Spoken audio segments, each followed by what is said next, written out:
बेशक आसमानों और जमीन के पैदा करने में और रात और दिन के एक दूसरे के पीछे आने जाने में और कश्तियों और जहाजों में जो समंदर में लोगों के फायदे के लिए रवा है और में जिसको अल्लाह आसमान से बरसाता और उससे जमीन को उसके मुर्दा हो जाने के बाद जिंदा यानी खुश्क हो जाने के बाद सरसब्ज कर देता है और जमीन पर हर किस्म के जानवर फैलाने में और हवाओं के चलाने में और बादलों में जो आसमान और जमीन के दरमियान घिरे रहते हैं, अक्लमंदों के लिए अल्लाह की कुदरत की निशानियां हैं। चुनाचे हमने कहा कि उस बैल का कोई सा टुकड़ा मकतूल को मारो। इस तरह अल्लाह मुर्दों को जिंदा करता है और तुमको अपनी कुदरत की निशानियां दिखाता है ताकि तुम समझो। या इसी तरह उस शख्स को नहीं देखा जिसका एक बस्ती पर जो अपनी छतों पर गिरी पड़ी थी गुजर हुआ, तो उसने कहा कि अल्लाह इसके बाशिंदों को मरने के बाद क्यों कर जिंदा करेगा। तो अल्लाह ने उसकी रूह कब्ज कर ली और 100 बरस तक उसको मुर्दा रखा। फिर उसको जिला उठाया और पूछा, तुम कितना अरसा मरे पड़े रहे हो। उसने जवाब दिया कि 1 दिन या इससे भी कम। अल्लाह ने फरमाया, नहीं बल्कि 100 बरस मरे रहे हो। और अपने खाने पीने की चीजों को देखो कि इतनी मुद्दत में मुतलक सड़ी बुसी नहीं, और अपने गधे को भी देखो जो मरा पड़ा है। गरज इन बातों से ये है कि हम तुमको लोगों के लिए अपने कुदरत की निशानी बनाएं। और हाँ, गधे की हड्डियों को देखो कि हम उनको किस तरह जोड़े देते और उन पर किस तरह गोश्त पोस्त चढ़ाए देते हैं। जब ये वाकयात उसके मुशाहिदे में आए तो बोल उठा कि मैं यकीन करता हूं कि अल्लाह हर चीज पर कादिर है।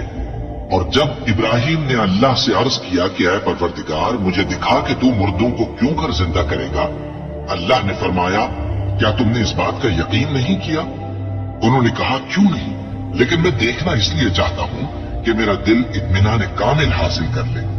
फरमाया कि 4 परिंदे ले लो, फिर उनको अपने से हिला लो और उनके टुकड़े टुकड़े कर दो। फिर उनका एक एक टुकड़ा हर एक पहाड़ पर रख दो। फिर उनको बुलाओ तो वो तुम्हारे पास दौड़ते चले आएंगे। और जान रखो कि अल्लाह गालिब है, साहिब हिकमत है।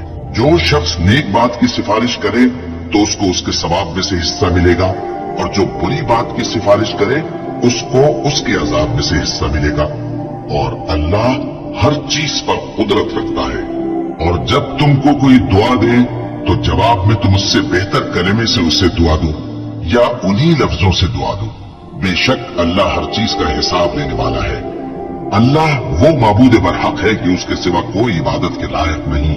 वो क़यामत के दिन तुम सबको जरूर जमा करेगा, और अल्लाह से बढ़कर बात का सच्चा कौन होगा। कहो, भला तुमको जंगलों और दरियाओं के अंधेरों से कौन निकाल लाता है, जबकि तुम उसे आजिजी से और चुपके पुकारते हो और कहते हो, अगर अल्लाह हमको इस तंगी से नजात बख्शे तो हम उसके बहुत शुक्रगुजार हों। कहो कि अल्लाह ही तुमको उस तंगी से और हर सख्ती से नजात बख्शता है, फिर भी तुम उसके साथ शिर्क करते हो। कह दो कि वो इस पर भी कुदरत रखता है कि तुम पर ऊपर की तरफ से या तुम्हारे पांव के नीचे से अजाब भेजे या तुम्हें फिरका फिरका कर दे और एक को दूसरे से भिड़ाकर आपस की लड़ाई का मजा चखा दे। देखो, हम अपनी आयतों को किस किस तरह बयान करते हैं ताकि ये लोग समझें। और इस कुरान को तुम्हारी कौम ने झुटलाया, हालांकि ये सरासर हक है। कह दो कि मैं तुम्हारा दारोगा नहीं हूं। हर खबर के लिए एक वक्त मुकर्रर है और तुमको करीब मालूम हो जाएगा। और वही तो है जिसने तुम्हारे लिए सितारे बनाए ताकि जंगलों और दरियाओं के अंधेरों में उनसे रास्ते मालूम करो। अक्ल वालों के लिए हमने अपनी आयतें खोल खोल कर बयान कर दी हैं। और वही तो है जिसने तुमको एक शख्स से पैदा किया, फिर तुम्हारे लिए एक ठहरने की जगह है और एक सुपुर्द होने की। समझने वालों के लिए हमने अपनी आयतें खोल खोल कर बयान कर दी हैं। और वही तो है जो आसमान से मेघ बरसाता है, फिर हम ही जो मेघ बरसाते हैं उससे हर तरह की नबातात उगाते हैं। फिर उसमें से सब्ज पौधे निकालते हैं और उन पौधों से एक दूसरे के साथ जुड़े हुए दाने निकालते हैं, और खजूर के गावे में से लटकते हुए गुच्छे, और अंगूरों के बाग और जैतून और अनार जो एक दूसरे से मिलते जुलते भी हैं और नहीं भी मिलते। ये चीजें जब फलती हैं तो इनके फलों पर, और जब पकती हैं तो इनके पकने पर नजर करो। इनमें उन लोगों के लिए जो ईमान लाते हैं अल्लाह की कुदरत की बहुत सी निशानियां हैं। मोमिनो, तुम्हें क्या हुआ है कि जब तुमसे कहा जाता है कि अल्लाह की राह में जिहाद के लिए निकलो तो तुम जमीन से चिपके जाते हो, यानी घरों से निकलना नहीं चाहते। क्या तुम आखिरत की नेमतों को छोड़कर दुनिया की जिंदगी पर खुश हो बैठे हो? सो दुनिया की जिंदगी के फायदे तो आखिरत के मुकाबिल बहुत ही कम है। अगर तुम न निकलोगे तो अल्लाह तुमको बड़ी तकलीफ का अजाब देगा और तुम्हारी जगह और लोग पैदा कर देगा और तुम उसको कुछ नुकसान न पहुंचा सकोगे। और अल्लाह हर चीज पर कुदरत रखता है। दुनिया की जिंदगी की मिसाल में किसी है कि हमने उसको आसमान से बरसाया, फिर उसके साथ मिला जुला सब्जा जिसे आदमी और जानवर खाते हैं निकला, यहाँ तक कि जमीन सब्जे से खुशनुमा और आरास्ता हो गई और जमीन वालों ने ख्याल किया कि वो उस पर पूरी दस्तरस रखते हैं। नागहां रात को या दिन को हमारा हुक्म अजाब आ पहुंचा तो हमने उसको काट कर ऐसा कर डाला कि गोया कल वहां कुछ था ही नहीं। जो लोग गौर करने वाले हैं उनके लिए हम अपनी कुदरत की निशानियां इसी तरह खोल खोल कर बयान करते हैं। और अल्लाह सलामती के घर की तरफ बुलाता है और जिसको चाहता है सीधा रास्ता दिखाता है। जिन लोगों ने नेकूकारी की उनके लिए भलाई है और मजीद और भी, और उनके चेहरों पर न तो सियाही छाएगी और न रुसवाई। यही जन्नती है कि उसमें हमेशा रहेंगे।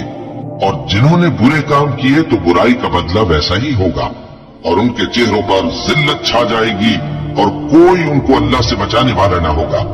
उनके चेहरों की सियाही का ये आलम होगा कि उन पर गोया अंधेरी रात के टुकड़े उड़ा दिए गए हैं। यही दोज़खी हैं कि हमेशा उसमें रहेंगे। और जिस दिन हम उन सबको जमा करेंगे फिर मुशरिकों से कहेंगे कि तुम और तुम्हारे शरीक अपनी अपनी जगह ठहरे रहो तो हम उनमें जुदाई डाल देंगे। और उनके शरीक उनसे कहेंगे कि तुम हमको तो नहीं पूजा करते थे, बस हमारे और तुम्हारे दरमियान अल्लाह ही गवाह काफी है। हम तुम्हारी परस्तिश से बिल्कुल बेखबर थे। वहाँ हर शख्स अपने अमाल की जो उसने पहले किए होंगे जांच कर लेगा और वो अपने सच्चे मालिक अल्लाह की तरफ लौटाए जाएंगे। और जो कुछ वो झूठ बांधा करते थे सब उनसे जाता रहेगा। ऐ पैगंबर, कहो कि तुमको आसमान और जमीन में रिस्क कौन देता है, या तुम्हारे कानों और आंखों का मालिक कौन है? और बेजान से जानदार कौन पैदा करता है और जानदार से बेजान कौन पैदा करता है? और दुनिया के कामों का इंतजाम कौन करता है? तो यही कहेंगे कि अल्लाह। तो कहो कि फिर तुम अल्लाह से डरते क्यों नहीं? यही अल्लाह तो तुम्हारा हकीकी परवरदिगार है और हक बात के जाहिर होने के बाद गुमराही के सिवा है ही क्या? तो तुम कहां फिरे जाते हो? इसी तरह अल्लाह का इरशाद उन नाफरमानों के हक में साबित होकर रहा कि ये ईमान नहीं लाएंगे। इनसे पूछो कि भला तुम्हारे शरीकों में कोई ऐसा है कि खलकत को पहली बार पैदा करे और फिर उसको दोबारा बनाए? कह दो कि अल्लाह ही पहली बार पैदा करता है फिर वही उसको दोबारा पैदा करेगा। तो तुम कहां उल्टे जा रहे हो? पूछो कि भला तुम्हारे शरीकों में कौन ऐसा है कि हक का रास्ता दिखाए? कह दो कि अल्लाह ही हक का रास्ता दिखाता है। भला जो हक का रास्ता दिखाए वो इस काबिल है कि उसकी पैरवी की जाए, या वो कि जब तक कोई उसे रास्ता न बताए वो रास्ता न पाए? तो तुमको क्या हुआ है? कैसा इंसाफ करते हो? और उनमें के अक्सर महज गुमान की पैरवी करते हैं और कुछ शक नहीं कि गुमान हक के मुकाबले में कुछ भी करामत नहीं हो सकता। बेशक अल्लाह तुम्हारे सब अमाल से वाकिफ है। और ये कुरान ऐसा नहीं कि अल्लाह के सिवा कोई इसको अपनी तरफ से बना लाए। हाँ, ये अल्लाह का कलाम है। जो किताबें इससे पहले की हैं उनकी तस्दीक करता है और उन्हीं किताबों की इसमें तफसील है। इसमें कुछ शक नहीं कि ये रब्बुल आलमीन की तरफ से नाजिल हुआ है। और हमारे फरिश्ते इब्राहिम के पास बिशारत लेकर आए तो सलाम कहा। उन्होंने भी जवाब में सलाम कहा। अभी कुछ वक्फा नहीं हुआ था कि इब्राहिम एक भुना हुआ बछड़ा ले आए। फिर जब देखा कि उनके हाथ खाने की तरफ नहीं बढ़ते, यानी वो खाना नहीं खाते, तो उनको अजनबी समझकर दिल में खौफ किया। फरिश्तों ने कहा कि खौफ न कीजिए, हम कौम लूत की तरफ उनके हलाक करने को भेजे गए हैं। और इब्राहिम की बीवी जो पास खड़ी थी हंस पड़ी। तो हमने उसको इसहाक की और इसहाक के बाद याकूब की खुशखबरी दी। उसने कहा, है मेरे बच्चा होगा, मैं तो बुढ़िया हूँ और ये मेरे मियाँ भी बूढ़े हैं। ये तो बड़ी अजीब बात है। उन्होंने कहा, क्या तुम अल्लाह की कुदरत से ताज्जुब करती हो? ऐ अहले बैत, तुम पर अल्लाह की रहमत और उसकी बरकतें हैं।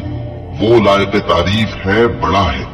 फिर जब इब्राहिम से खौफ जाता रहा और उनको खुशखबरी भी मिल गई तो कौम लूत के बारे में लगे हमसे बहस करने। बेशक इब्राहिम बड़े तहम्मुल वाले नर्म दिल और रुजू करने वाले थे। ए इब्राहिम, इस बात को जाने दो, तुम्हारे परवरदिगार का हुक्म आ पहुंचा है और इन लोगों पर अजाब आने वाला है जो कभी नहीं टलने का। और अल्लाह ही ने आसमान से पानी बरसाया, फिर उससे जमीन को उसके मरने के बाद जिंदा किया।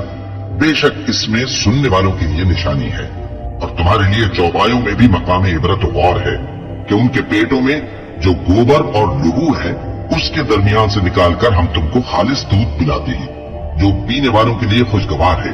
और खजूर और अंगूर के मेवों से भी तुम पीने की चीजें तैयार करते हो कि उनसे शराब बनाते हो और उम्दा रिज्क खाते हो। जो लोग समझ रखते हैं उनके लिए इन चीजों में निशानी है। और तुम्हारे परवरदिगार ने शहद की मक्खी को इरशाद फरमाया कि पहाड़ों में और दरख्तों में और ऊंची ऊंची छतरियों में जो लोग बनाते हैं घर बना, फिर हर किस्म के मेवे खाओ और अपने परवरदिगार के साफ रस्तों पर चली जा। उसके पेट से पीने की चीज निकलती है जिसके मुख्तलिफ रंग होते हैं, उसमें लोगों के लिए शिफा है। बेशक सोचने वालों के लिए इसमें भी निशानी है। और अल्लाह ही ने तुमको पैदा किया, फिर वही तुमको मौत देता है। और तुम में बाज ऐसे होते हैं कि निहायत खराब उम्र को पहुंच जाते हैं ताकि बहुत कुछ जानने के बाद हर चीज से बेइल्म हो जाए। बेशक अल्लाह सब कुछ जानने वाला है, कुदरत वाला है। और अल्लाह ने रिस्क दौलत में बाज को बाज पर फजीलत दी है, तो जिन लोगों को फजीलत दी है वो अपना रिस्क अपने